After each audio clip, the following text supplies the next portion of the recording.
은혜로운 귀한 찬양 감사드립니다. 이제 성경 말씀을 봉독하겠습니다. 오늘 우리에게 주시는 하나님의 말씀은 사무엘하 23장 1절부터 4절, 그리고 역대상 25장 1절부터 7절까지의 말씀입니다.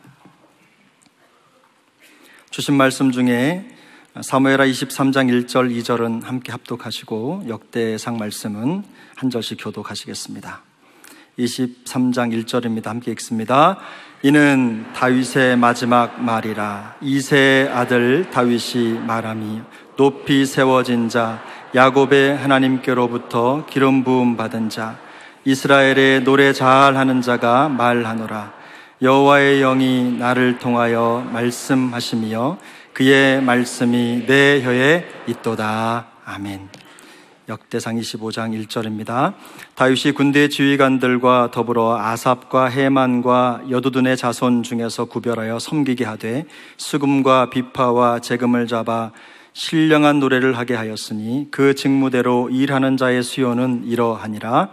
아삽의 아들들은 삭굴과 요셉과 느다냐와 아사렐라니 이 아삽의 아들들이 아삽의 지휘 아래 왕의 명령을 따라 신령한 노래를 하며 여두둔에게 이르러서는 그의 아들들 그달리야와 스리와 여사야와 시므이와 하사바와 맏디디야 6사람이니 그의 아버지 여두둔의 지휘 아래 수금을 잡아 신령한 노래를 하며 여호와께 감사하며 찬양하며 헤만에게 이르러서는 그의 아들들 붓기야와 맏다냐와 우시엘과 스부엘과 여리못과 하나냐와 하나니와 엘리야다와 깃달디와 로맘디에셀과 요스부가사와 말로디와 호딜과 마사시오디라.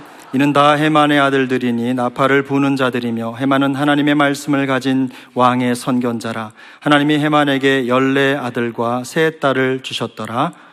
이들이 다 그들의 아버지의 지휘 아래 재금과 비파와 수금을 잡아 여호와의 전에서 노래하여 하나님의 전을 섬겼으며 아삽과 여두둔과 헤만은 왕의 지휘 아래 있었으니 함께 읽습니다. 그들과 모든 형제 곧 여호와 찬송하기를 배워 익숙한 자의 수요가 288명이라. 아멘. 할렐루야. 오늘 본문에 있는 말씀처럼 이 성찬과 예배를 통하여 신령한 노래를 부르기를 바랍니다. 신령한 감사, 신령한 예배를 드릴 수 있기를 소망합니다. 오늘 저는 하나님 나라 왕국의 비밀병기 혹은 다윗 왕국의 비밀병기, 이름이 뭐라고요? 찬양대. 하나님 왕국의 비밀병기 찬양대를 통하여 오늘 우리 찬양대도 귀한 찬송했지만 전교회 성도들이 전교회 성도의 찬양대화가 되기를 바랍니다. 그럴 때 어떤 놀라운 일이 일어나는지를 우리가 기대하고 특별히 그리스도의 몸과 피를 기념하면서 이것이 실체적으로 우리에게 확증될 수 있는 영광스러운 시간 되기를 간절히 바랍니다.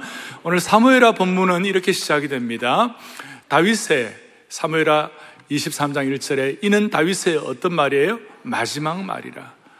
나중에 유언이 따로 있긴 하지만 다윗의 마지막 말 중에 하나라 이 말이에요. 무슨 말인가 하면 다윗의 인생의 봄, 여름, 가을, 겨울 다 지나고 난 다음에 인생을 회고하면서 내가 어떤 삶을 살았는지를 정리하는 것이에요. 그러니까 다윗이 그의 인생의 봄, 여름, 가을, 겨울을 지나고 난 다음에 무슨 얘기를 하냐? 이새의 아들 다윗이 말한다. 이새의 아들이라는 것은 그렇게 높인 말이 아니에요. 과거에 사울 왕이 다윗을 공격할 때 낮추어 보면서 저 이새의 아들이 무슨 일을 할 수 있겠는가? 근데 그 이새의 아들 부족한 인생에 대해서 자기가 겸손하게 자기를 표현하면서 나 같은 이새의 아들이 하나님 앞에서 높이 세워져 가지고 자기가 왕이라고 표현도 안 해요. 하나님이 자기를 높여가지고 하나님께로 기름 부음 받아서 그 다음에 뭐가 중요하냐면 이스라엘의 노래 잘하는 자가 말하노라 그랬어요. 이스라엘의 노래 잘하는 자가 말하노라. 제가 좀 연구를 해봤어요. 노래 잘한다는 이 말은 여러분 그의 삶이 일평생 하나님을 찬양하는 여정이었다 그 뜻이에요. 다시요. 그의 삶이, 그의 인생이 일평생 하나님을 찬양하고 노래하는 여정이었다. 할렐루야. 너무 귀하죠. 그래서 다윗이, 제가 여러분들과 가끔 제가 사모하는 성경구절 중에 귀하게 늘 쓰는 성경구절 중에 하나가 시편 68편 19절에 있는데, 시편 68편 19절은 다윗의 생애의 중요한 고백 중에 하나예요. 그것이 뭐냐면, 날마다 우리의 짐을 지시는 주, 곧 우리 구원의 하나님을 뭡니까? 찬송할지로다. 날마다 하나님이 내 인생에 짐을 져주시니 내가 평생 하나님을 찬송하는 자가 되겠습니다. 그 뜻이에요. 그게 바로 노래 잘하는 자, 그런 뜻이에요. 사랑하는 교우들이여, 오늘 이제 성찬식을 앞에 놓고, 그리스도의 몸과 피를 앞에 놓고, 오늘 암예배에서는 그러더라고요. 아니 목사님, 성찬식을 앞에 놓고 하나님 왕국의 비밀병기 찬양대, 이거 어떻게 연결될까요? 그런 분들이 계셨는데 걱정을 하지 마시고, 이 말씀 앞에서 자기를 적용할 때 그리스도의 몸과 피가 더 소중하게 우리는 확인되고, 그리스도의 몸과 피를 통하여 정결케 될 자들은 정결케 되게 도와주시옵시고, 새 마음과 새 영으로 비상할 분들은 그렇게 은혜 주시기를 바랍니다. 거기에 보면 다윗은 자기의 부족한 인생, 자기를 돌아보았어요. 자기는 목동이었어요. 아주 그렇게 고귀한 자가 아니어서 전한 목동이었는데, 그 목동이 베들레헴의 그 어려운 목동 시기에 하나님께서 그와 함께 하심으로 말미암아 그를 높여주시고, 그가 목동 시절에 베들레헴의 사자의 발톱과 고모의 발톱의 들판에서 자기를 지켜주시고, 인생의 사망의 엄침한 골짜기에서 자기를 이끌어주신 것이 너무너무 감사해요. 지금 말씀한 대로 날마다 우리 짐을 지시는 주, 곧 우리 구원의 하나님을 찬송할지로다, 이런 고백을 하면서 사는 것 자체가 너무 귀해서, 오죽하면 이스라엘의 노래 잘하는 자가 말하노라, 이스라엘의 찬양하는 자가 말하노라, 그렇게 고백한 것이에요. 그러니까 오늘 저와 여러분들의 삶의 벽이 부딪혔을 때, 사실 여러분 진짜 어려우면요, 기도도 안 나올 때가 있어요. 진짜 힘들면 기도가 안 될 때가 있어요. 그럴 때 어떻게 우리의 난관의 벽을 돌파할 것인가? 욥기 1장에 보면 욥이 하루아침에 자녀들이 다 죽어나갔습니다. 욥이 하루아침에 재산이 다 날아갔습니다. 또 욥이 나중에는 그 악창과 건강의 이상으로 그냥 살아있는 걸 저주할 정도로 힘이 들었습니다. 그럼에도 불구하고 욥기 1장 21절에 주신 자도 여호와시요 취하신 자도 여호와시니 여호와의 이름이 뭐예요? 찬송을 받을지어다. 우리가 이런 내용을 잘 알고 있습니다만은, 우리 하나님은, 우리가 이제 욥기 1장에 이제 사건 발단이 시작되고 욥기 한 40장까지 고생 죽도록 고생하는데, 나중에 욥기 42장에 대반전이 일어나요. 대회복이 일어나요. 대승리가 일어나요. 치유가 일어나는 것이에요. 그런데 우리 욥기 42장에 내가 귀로만 들었던 하나님을 이제는 실제로 체험하고 눈으로 봅니다, 그런 고백하는 거예요. 그런데 욥기 42장의 그 치유와 회복과 승리와 부흥은 사실은 1장 21절에 주신 자도 여호와시오 취하신 자도 여호와시니 하나님의 이름만이 찬송을 받을지어다라는 그 찬양의 자세를 흐트러뜨리지 않을 때 이미 42장이 결정된 것이에요. 왜냐하면 우리 하나님은, 우리가 볼 때는 앞뒤가 이래 있는 것 같지만 하나님은 무시간대의 개념에 있는 것이, 하나님은 시간적인 것에 대해서 영향을 받지 않는 분이다. 시간을 초월한 것이니까. 따라서 앞으로 여러분 5년, 10년, 20년 뒤에 여러분 어떤 삶을 살 것인가? 젊은들 여러분 앞으로 3, 40년 뒤에 어떻게 될 것인가? 내 인생은 어떻게 될 것인가? 오늘 이 시간 여러분들 그리스도의 몸과 피를 기념하며 하나님 나라 비밀병기 찬양의 능력을 체험하면 앞으로 5년, 10년 뒤가 결정되는 것이에요. 그래서 그리스도인들은 미래의 이력서를 지금 쓰는 거예요. 우리는 과거의 이력에 의하여 영향받는 세상적 삶이 아니라, 우리는 오늘 힘들어도 주님을 찬양하러 말미암아 미래의 이력서를 쓰는 사람들이에요. 이걸 위하여 본문을 조금 더 여러분들이 살펴보겠습니다. 오늘 본문은 참 독특한 본문이에요. 노래 잘하는 자 얘기하고 역대상 25장을 우리가 병렬 본문으로 저희들이 보게 되었는데요. 이 내용은 아삽과 헤만과 여두둔이라는 사람이 나오는데, 이 아삽과 헤만과 여두둔에게는 다 합쳐서 이 세 사람은 이스라엘의 찬양을 앞에서 섬기는 찬양 수석 지도자들이었어요. 그런데 이스라엘 백성들에게 주신 은혜 중에 하나는 뭐냐면, 앞에 역대상 23장의 5절에 보면 하나님께서 이스라엘 백성들에게 놀라운 축복을 주신 게 뭐냐? 다윗과 함께 4,000명이 여호와께 찬송을 드리기 위하여 악기로 찬송하는 자들이었어요. 4,000명의 찬양대가 있었어요. 근데 그 모든 찬양들을 인도하는 세 사람이 있는데 아삽과 헤만과 여두둔, 이 세 사람에게는 아들이 24명이 있었어요. 이 24명의 아들들 가운데 그 24명의 아들들이 한 사람이 12명씩을 이렇게 인도하여가지고 12명씩을 지휘해가지고 총 그 4,000명 찬양대를 인도하는 총 찬양 지도자들이 288명이 있었어요. 24명이 한 사람 12명씩 하면 288명이에요. 진짜가 싶어도 계산하지 마시고 하여튼 288명과 함께 4,000명의 찬양대가 하나님을 섬기게 되었어요. 근데 그것이 역대상 25장 1절부터 7절 쪽 내용 중에 하나가 뭐냐면 부모가 그렇게 하니까 자식들이 이어갔어요. 그 찬양의 계보가 가족력으로 이어가는 것이에요. 그러니 여러분, 오늘 부모님들이 또 부부가 또 우리 선대 어른들이 다음 세대에 우리가 주님 앞에 이런 찬양의 능력을 가지고 하나님 앞에 찬양의 본질을 알고 제대로 하나님을 찬양하면 자연스럽게 다음 세대에 이어가게 되는 줄로 믿습니다. 자연스럽게 이어가게 되는 것이. 정리하면 아삽과 헤만과 여두둔 세 사람은 하나님을 찬양하는 일을 총책임진 사람들이었고, 이 사람들을 통하여 대를 이어서 그 자녀들 24명이 288명의 찬양 지도자들을 인도하면서 그 288명이 4,000명의 찬양들을 이끌어가면서 놀라운 찬양팀을 가지고 다윗 왕국의 비밀 병기가 된 것이에요. 첫 번째로 생각할 것은 군사 전략보다도 찬양 전략이 우선이었다. 1절에 보면 1절에 다윗의 참모들과 다윗의 군대 지휘자들이 먼저 참모들과 지휘자들이 아삽과 헤만과 여두둔 자손 중에서 찬양대를 먼저 조직한 거예요. 놀라운 일이에요. 전 세계에 이런 일이 있을 수가 없어요. 당시 고대 사회는 전쟁 국가였어요.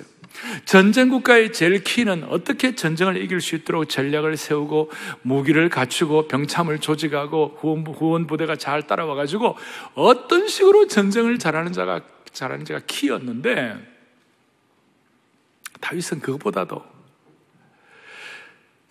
찬양대를 어떻게 조직하고 찬양팀을 어떻게 잘 구성을 해서 현악기, 타악기, 관악기를 잘 해가지고 이 강력한 찬양대가 최고의 전략으로 찬양대를 조정하는 것이었어요. 이것이 흘러가지고 나중에 여호사밧 왕 같은 경우는 암몬과 모압의 대군들이 쳐들어왔을 때 어찌할 바를 몰랐을 때 우선 제일 중요한 전략으로 프론트라인에다가 제일 선봉으로 찬양대를 앞세워가지고 찬양하며 나가면서 그 어려운 전쟁을 승리할 수 있도록 은혜를 하나님 베풀어 주신 것이에요. 찬양대가 나와서 찬양하는 거예요. 이런 세계 교회 여러 역사들 가운데서 증명될 수 있는데, 여러분 1991년에 소련에서 여러 나라들 위성 국가들이 이렇게 독립할 때 어떤 나라는 피도 흘리고 고통도 겪고 막 전쟁도 하고 이렇게 했는데, 에스토니아라는 발트 3국 중에 에스토니아라는 나라가 있었어요. 발트 3국 리투니아, 그 다음에 라트비아라는 이런 나라에서는 220만 명이 600여 킬로의 인간띠를 조직해가지고 노래를 부르면서 레볼루션을 한 거예요. 혁명을 일으킨 거예요. 그래서 그걸 유명한 Singing Revolution, 노래 부르는 혁명이었다, 이렇게 얘기해요. 특별히 에스토니아 같은 경우는 중앙광장에 부활절날 수많은 사람들이 모여가지고 하나님을 찬양하고 하나님을 경외함으로 말미암아 그 피 흘림이 없는 무혈혁명의 은혜를 받게 된 것이에요. 나라가 그렇다면 개인도 하나님이 그런 은혜를 베풀어 주시리라고 믿습니다. 여러분, 지금 4차 산업혁명 시대에 인공지능이다, 가상현실이다, 블록체인이다, 여러 가지 우리 아무것도 몰라요. 그러나 그런 우리보다 더 나은 인공지능, 슈퍼 인공지능, 대단한 어떤 가상현실의 여러 가지 기가 막힌 그런 새로운 어떤 현대적인 것들이 다 나온다 할지라도 한 가지는 하나님을 찬양하는 것은 인공지능이 못하는 것이에요.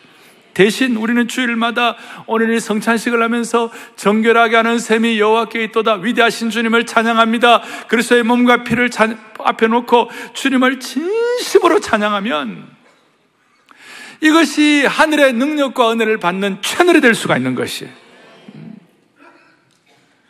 그래서 오늘 군사 전략보다도 찬양대 만드는 것이 우선순위다.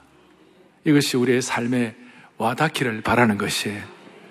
두 번째로 생각할 것은, 그렇다면 기독교에만 왜 찬양이 있는가? 기독교 신앙에만 왜 찬양이 있는가? 기독교에만 여러분 찬양이 있는 줄로 믿으셔야 합니다. 어떤 종교는 연불하고 어떤 종교는 좋으면 서로 코비비고 허그하지만 기독교에만 특별히 찬양이 있습니다. 이것이 기독교 신앙에 가는 놀라운 독특성이라고 말하는 것입니다. 조금 전에 말씀한 대로 군사 전략보다도 찬양대를 선봉으로 보는 이유가 여기에 있어요. 기독교만이 찬양의 종교인 이유가 무엇일까? 그 이유가 무엇일까? 찬양은 하나님의 은혜로 구원받은 자만이 할 수 있는 특권인 줄로 믿습니다. 찬양은 은혜 받은 자가 그 은혜에 감사하여 하나님께 드리는 새 노래가 찬양인 것입니다. 따라서 기독교만이 찬양의 종교인 이유가 바로 은혜와 연결되어서 C.S. 루이스가 말한 것처럼 은혜는 세상에 어떤 종교에도 없는 오직 기독교에 있는 단어. 요즘 다른 종교에도 이런 단어를 쓰긴 하지만 이 기독교적인 독특한 신학적 어떤 보캐브러리로 은혜라는 이것은 다른 데는 없는 것이에요. 그래서 십자가의 은혜, 대속의 은혜, 죄인인 우리를 하나님께서 자녀로 삼으신 은혜를 깨닫고 아는 자만이 하나님 앞에 제대로 찬양할 수 있다는 것입니다. 로이드 존스 목사님은 찬양이 기독교의 절대적인 본질이다. 찬양이 기독교의 절대적인 본질이다. 그리스도인들은 자신의 모든 것이 하나님의 은혜 때문임을 아는 자들이고, 사도 바울 같은 경우는 나의 나된 것은 하나님의 은혜라라는 것을 알았기 때문에 골로새서에서 치와 찬미와 신령한 노래로 하나님을 찬양한다는 고백이 자연스럽게 나올 수밖에 없는 것이에요. 그리고 기독교가 찬양의 종교라는 증거는, 기독교 찬양은 그냥 득득을 찬양하는 것이 아니라 하나님과의 인격적인 관계에서 비롯된 것이에요. 기독교가 하나님과의 인격적인 관계라는 것은 너무 소중한 것이에요. 다른 말로 하면 하나님을 인격적으로 제대로 만난 사람이 하나님을 찬양할 수가 있다는 것이. 무슨 말이냐면, 우리가 세상적으로 대단한 사람을 만났다고 하십시다. 아주 탁월한 스승, 아주 인격이 고매한 사람, 대단한 사람을 만나고 나오면, 그 사람 정말 훌륭하더라, 그 사람 정말 멋있더라, 그 사람 정말 존경할 만하더라 라고 나도 모르게, 자기도 모르게 찬탄이 나오잖아요. 자기도 모르게 남들에게 전하잖아요. 인간적으로도 그런 일이 일어날지인데, 자연스럽게 대단한 사람 만나면 그 사람을 칭찬하는 것이 자연스러울지인데, 마찬가지로 하나님을 우리가 영원히 신뢰할 뿐, 하나님이 우리의 영원한 주인이시고 영원의 권능이 충만하고 이런 것들을 하나님 앞에서 체험하고 믿으면 자연스럽게 찬양이 나올 수밖에 없다는 것이에요. 그러니까 하나님과의 인격적인 만남을 통한 찬양, 이것이 바로 기독교의 독특성이고 유일성인 줄로 믿으셔야 되는 것이에요. 여러분, 이슬람 종교에도, 무슬림에도 예배를 드립니다. 무슬림에도 경배가 있습니다. 그러나 그 무슬림의 예배는 엄격한 굴복으로부터 나온 것이에요. 하루에 5번씩 그들은 메카를 향하여 고개를 숙이고 절을 하고 예배를 드린다고 하지만 사실은 처절한 굴종이에요. 거기에는 기쁨이 없어요.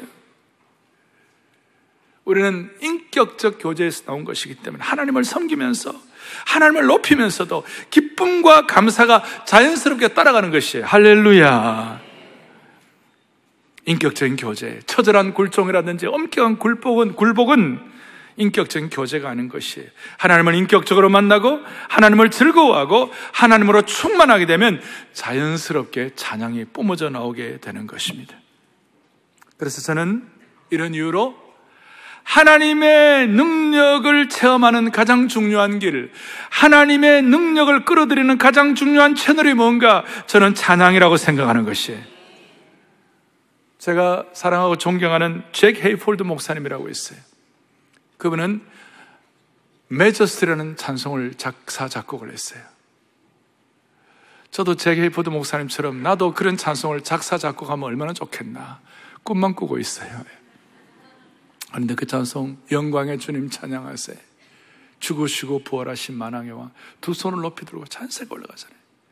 그 잭 헤이폴드 목사님이 신학적으로도 훌륭하지만 그 찬양의 능력과 은사가 있어요. 그분이 아주 놀라운 말씀을 했어요.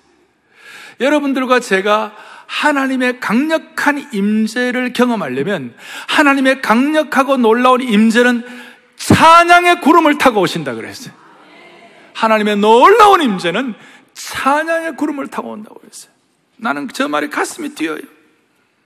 무소부재하신 하나님의 임재를 느끼기를 원하십니까? 하나님의 초자연적인 디바인 엔트런스, 하나님의 초자연적인 방문을 받기를 원하십니까? 다른 길이 없어요. 오늘 21세기에 이 땅에 우리가 살아가면서 무슨 우리가 찬양대만 찬양하는 것이 아니라 하나님 아버지, 오늘 우리 자녀들, 우리 가정에 하나님의 놀라운 거룩한 방문이 있게 하여 주십시오. 디바인 엔트런스, 하나님의 방문, 하나님의 거룩한 임재, 하나님의 놀라운 능력이 우리에게 함께 하시기를 원하신다면 하나님은 찬양의 구름을 타고 오신다. 찬양의 구름을 타고 오신다. 오늘 예배 가운데 하나님의 거룩한 방문, 하나님의 강력한 임재가 반드시 체험되기를 바랍니다. 마태복음 6장 33절에 우리 그리스도인들에게 주님이 요구하시는 것이 뭐예요? 먼저 그의 나라와 그의 의를 구하라고 그랬어요. 그렇다면 하나님의 나라의 의를 구하는 것이 뭐예요? 저는 우선적으로 하나님이 기뻐하시는 찬양을 통하여 하나님의 나라의 의를 구하는 것이 이루어져야 한다고 생각합니다. 제가 이게 우리가 하나님이 기뻐하시는 찬양을 통하여 하나님의 나라의 의를 구한다는 것은 그저 찬양한다는 것은 입으로 노래한다 그런 것이 아니에요.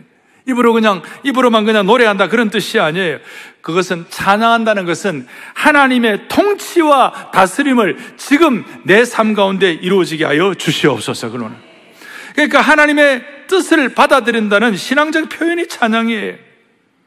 이 비밀을 아는 성도와 이 비밀을 아는 교회는 찬양의 수준이 다른 것이에요. 영적인 깊은 신비가 담겨 있어요. 주 예수 이름 높여 다 찬양하라 할 때 늘 부르는 찬송이지만 금멸관을 들여서 주님을 찬양한다. 이 지구에 거하는 온 지파 온 족속들 주님을 찬양하라 그랬어요. 나도 모르게 두 손에 올라가 나도 모르게 주님을 경배하게 되는 것이에요. 그것은 단순히 노래하는 것이 아니에요. 하나님의 통치와 하나님의 뜻, 하나님의 거룩한 이름이 내 삶 가운데 구현되게 하여 주십시오. 그래서 먼저 그의 나라와 그 일을 구하는 자는 하나님의 통치를 기대하는 찬양을 주님 앞에 올려드리게 되는 것입니다. 위대하신 하나님을 찬양하는 것입니다. 이런 의미에서 우리 교회는 찬양대만 찬양하지 말고 온 교우들이 전 회중이 주님을 찬양할 수 있는 전 성도의 찬양대화가 이루어지기를 바라는 것이에요. 오죽하면 시편 150편 2절 보겠어요. 시편 150편 2절을 다 같이 크게 합독하겠습니다. 그의 능하신 행동을 찬양하며 그의 지극히 위대하심을 따라. 아멘. 우리의 기도가 응답되었으면 찬양하는 것이 아니에요. 내 기도가 응답되고 내가 잘 되었으면 찬양하는 것이 아니에요.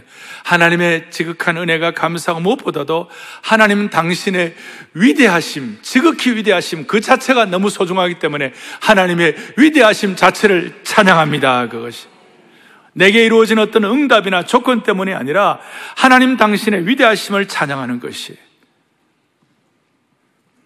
오늘 이런 찬양이 있을 때에 온 성도가 함께, 저와 함께 우리 온 성도들이 같은 찬양의 수준을 가지고 같은 목표를 가지고 하나님과 앞에 찬양할 때 우리는 영가족이 되는 것이며 우리는 영적 동지가 되는 줄로 믿습니다. 그럴 때 주님께서 우리를 영적 정규군으로 삼아주시고 우리 모두를 하나님께서 축사해 주실 것입니다.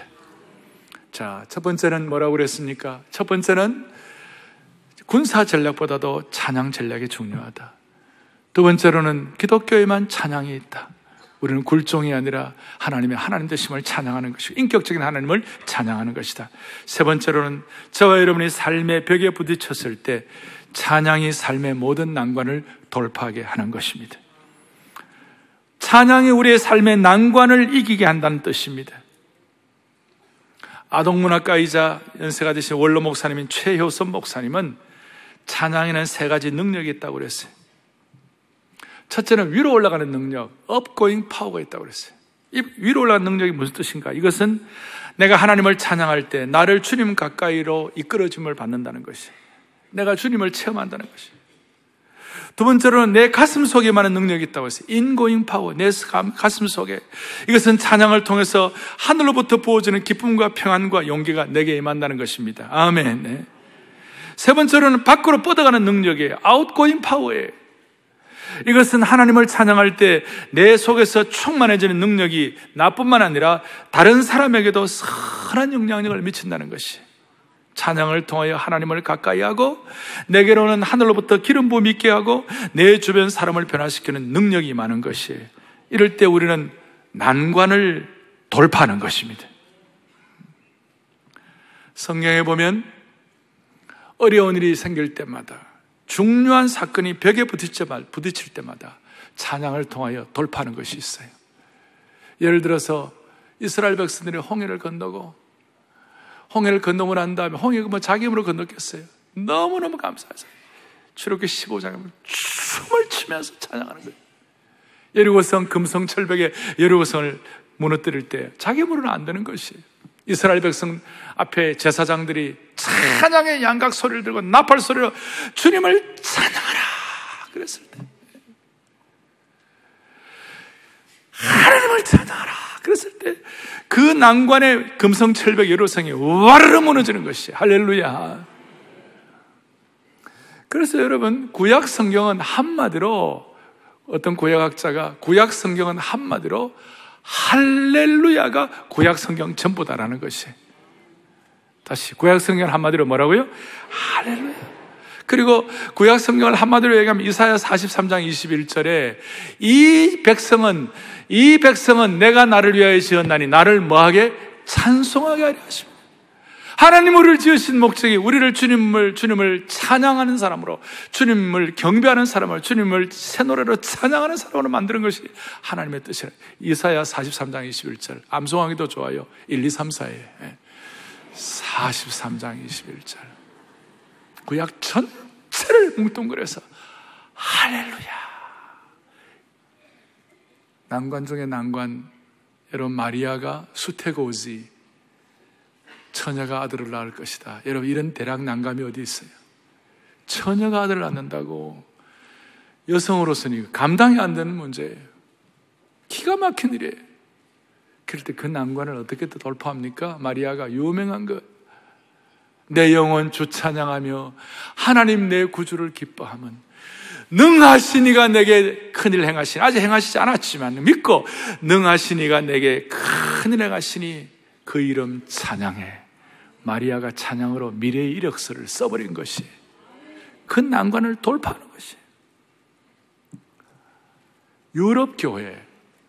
유럽교회 문이 열린 것이 어디서부터 비롯되었습니까?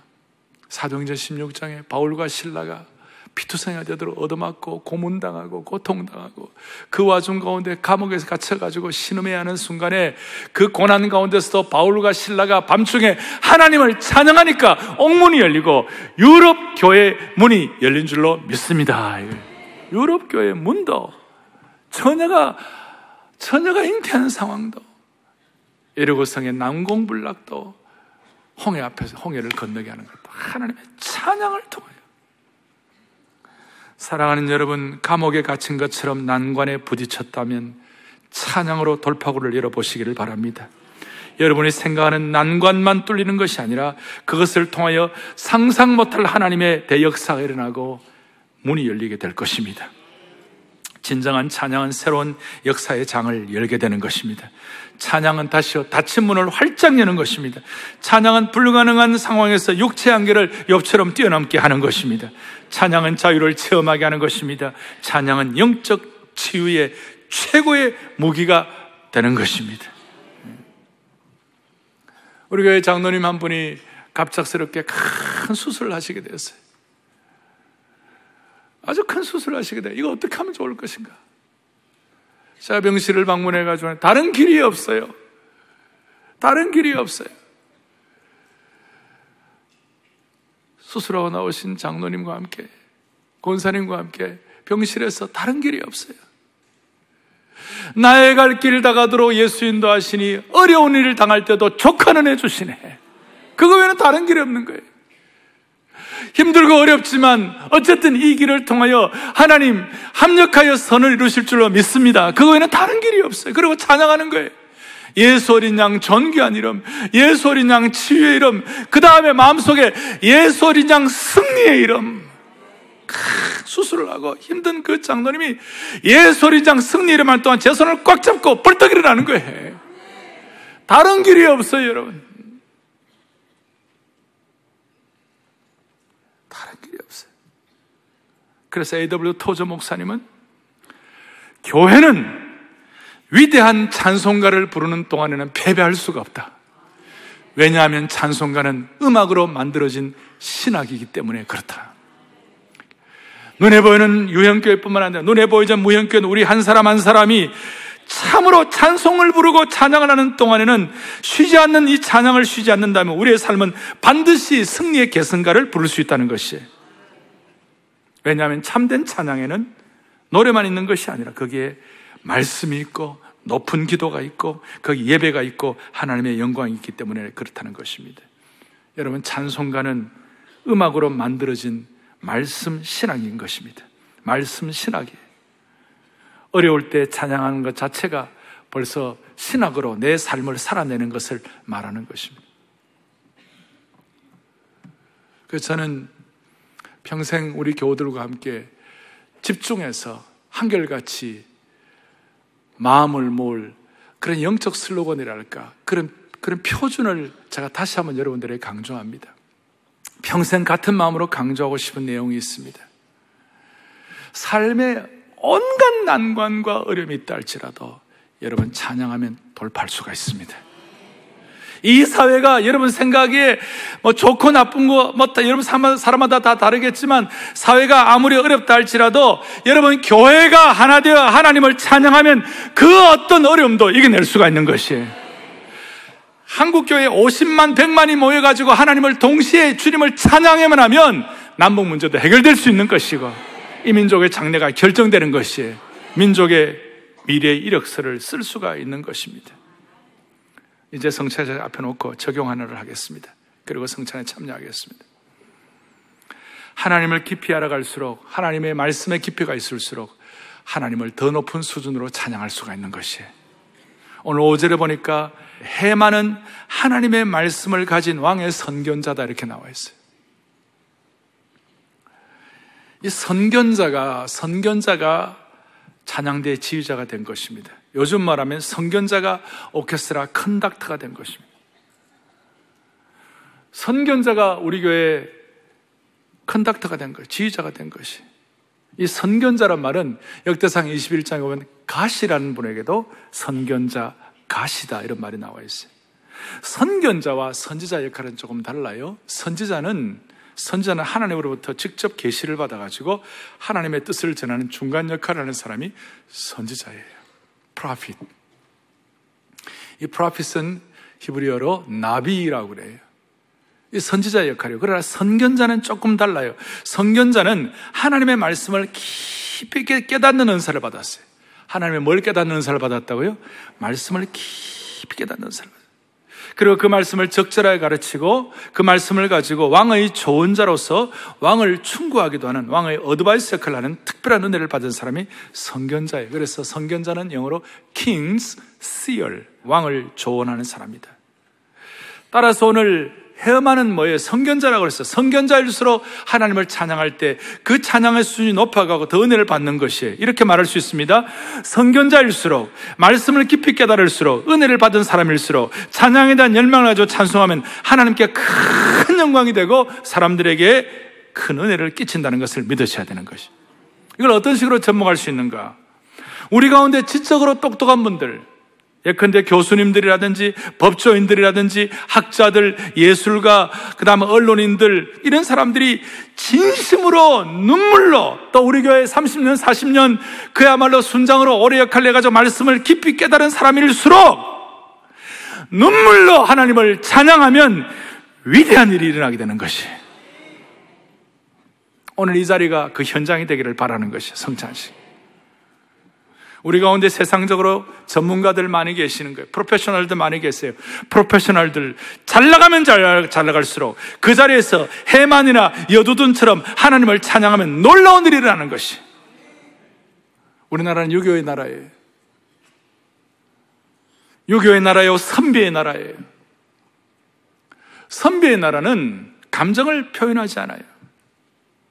소위 지성인들, 식자들이 찬송하고 찬양하는 것에 대해서 조금은 익숙하지 않거나, 식자들이 찬양할 때 손을 들고 찬양한다거나 이런 것들을 할 때에 이걸 배관시하는 경향이 있어요. 이것은 아주 잘못된 한국의 유교적 문화예요. 신앙인의 입장에서는 잘못된 것이에요. 제가 볼 때는 지성인일수록, 많이 배운 분일수록, 하나님을 깊이 깨닫는 분일수록 주님께 최선을 다해 찬양하면 세상이 뒤집어지는 것이에요. 여러분, 마르틴 루터는 당대 최고의 신학자였어요. 가장 말씀을 깊이 있게 하는 분이었고, 그 라틴어를 독일어로 다 번역할 수 있는 대단한 학자였어요. 근데 마르틴 루터가 최고의 음악가였어요. 내 주는 강한 성이요 방패와 병기 되시니, 그 찬양을 할 때 종교개혁이 일어난 것이에요. 세상이 뒤집어져 버린 것이에요. 요한 세바스찬 바하, 저 무비 감히 비교할 수 없는 요한 세바스찬 바하는 신학자였어요. 근데 그 신학자가 하나님의 은혜를 받아가지고 독일의 산비가 되어서 베토벤, 바하 나오잖아요. 근데 그 바하가 내 인생의 유일한 소망 예수 그리스도, 그 놀라운 찬양을, 그 바하가 찬양할 때, 요한 웨슬레, 찰스 웨슬레는 신학자들이었고 목회자였어요.